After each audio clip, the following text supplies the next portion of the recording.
How to add a Visa gift card balance to your Amazon account. Hello guys, this is Atticus and welcome back to another tutorial video.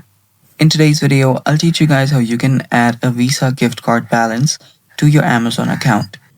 So without any further ado, let's dive right into it. First step, open up your web browser and head over to this website where you can redeem gift cards for Amazon. So head over to amazon.com/gc/redeem and then hit enter.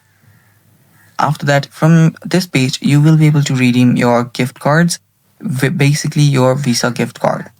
So type in the code that is on the Visa gift card and tap on apply to your account.